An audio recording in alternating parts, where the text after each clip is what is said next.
Desde os bastidores silenciosos até a sala de votação da Confederação Brasileira de Futebol, CBF, a cena que se desenha para o próximo pleito presidencial quebra o molde das disputas acaloradas às quais estamos acostumados. Pela primeira vez em anos, não haverá chapa concorrente.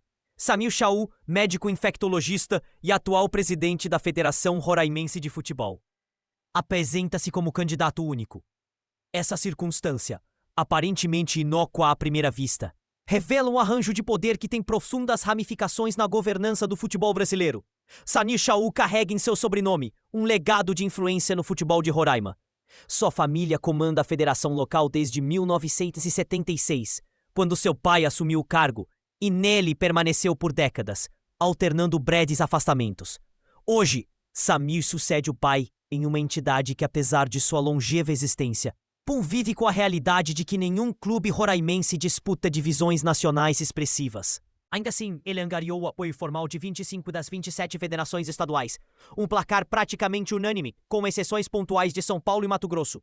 Essa ampla adesão, no entanto, carrega consigo a ambiguidade de representar o peso político de federações que, no futebol prático, nem sempre entram em campo. O caminho para essa situação remonta à reforma estatutária de 2017, conduzida durante a gestão interina do então Coronel Nunes, do Pará, e substituição ao afastado Marco Polo Del Nero. Aplicou-se às federações o peso tríplice na contagem de votos para a eleição do presidente da CBF, de modo que cada uma detém 3 unidades eleitorais. Os clubes, por sua vez, dividem-se em 2 grupos, os da Série A, com peso 2, e os da Série B, com peso 1. Para registrar uma chapa, é indispensável o respaldo de pelo menos 8 federações. Para eleger, são necessários 81 votos. Mesmo que todos os clubes de Série A e Série B se unissem, jamais alcançariam esse total sem o apoio substancial das federações. A consequência é clara: o poder efetivo deslocou-se em grau decisivo para as federações estaduais, muitas delas alheias ao interesse dos torcedores pelo espetáculo e pela competitividade. Reinaldo Carneiro Bastos, presidente da Federação Paulista de Futebol, chegou a ensaiar candidatura própria, mas fracassou ao não reunir o quórum mínimo de 8 federações, reduzindo sua ambição a um gesto simbólico. A insatisfação de figuras como Bastos e críticas de comentaristas como Mauro César Pereira, que questionam a legitimidade de um dirigente de um estado sem clubes de expressão nacional liderar a CBF, ecoam em tom de alerta sobre a distorção entre representação política e representatividade desportiva. Apesar de críticas pontuais, faltou força à mobilização de clubes e imprensa para contestar a mudança estatutária. Após as discussões iniciais em 2017, pouca repercussão vigorosa foi registrada, possivelmente por falta de unidade entre as agremiações nacionais. Essa descoordenação estrutural travou iniciativas de reforma que poderiam reequilibrar o poder político no futebol. Enquanto isso, permanecem inchados os campeonatos estaduais, que ocupam fatias generosas do calendário e drenam recursos e atenção dos clubes sem oferecer retorno financeiro ou técnico compatível. Uma das saídas mais citadas por dirigentes e analistas é a formação de uma liga profissional independente, nos moldes da Premier League inglesa ou da La Liga espanhola, capaz de gerar receitas próprias, centralizar negociação de direitos de transmissão e financiar competições regionais e nacionais de maneira isenta das federações.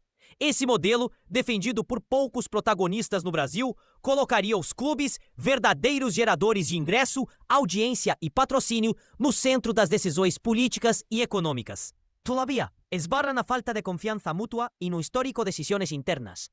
En paralelo a las discusiones institucionales, surgen intereses de bastidores que solidifican alianzas.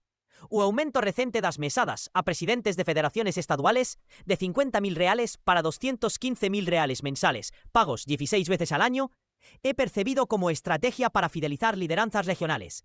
Ainda, figuras influentes do Tribunal de Justicia de Río de Janeiro, como a familia Sueita, exercen presión por medio de liminares que poden afastar o acoler presidentes interinos da CBF, conforme conveniencias momentáneas. Esos episodios reforzan a percepción de que la CBF opera como empresa particular, con flujos financieros y jurídicos calibrados por quien detiene el poder interno. Nese escenario, las propuestas de renovación, fair play financiero vigoroso, reducción drástica dos jogos estaduales y ampliación de competiciones regionales para movimentar clubes de menor porte, permanecem no campo das intenções. O novo presidente, mesmo vindo de um estado sem circuito nacional, poderá surpreender ao abraçar essas pautas, pois não carrega amarras diretas a interesses de grandes clubes. Caso isso ocorra, haverá ganhos concretos para o calendário, a sustentabilidade dos clubes menores e a qualidade técnica geral do futebol brasileiro. Se não acontecer, a eleição de Samir Shaul servirá apenas como mais um episódio de continuidade do mesmo sistema, agora sob novo nome. Ao refletirmos sobre o futuro da CBF, resta claro que a chave para a mudança está nas próprias agremiações. Sem a formação de uma liga unificada, capaz de exigir transparência e eficiência administrativa, o futebol nacional continuará sob o domínio de um centrão de federações e cartolas, que historicamente privilegiam interesses internos em detrimento do espetáculo e da evolução do jogo. O apelo final é dirigido aos clubes grandes e médios. Unam-se em prol de um modelo que devolva ao torcedor o poder de escolha e ao futebol a governança que ele merece. A eleição de um candidato único e pouco conhecido revela uma estrutura que conflita representação política e dinamismo desportivo. As regras atuais elevam as federações a protagonistas enquanto os clubes perdem voz decisiva. Sem unidade entre as agremiações, a perspectiva de transformação real continua remota.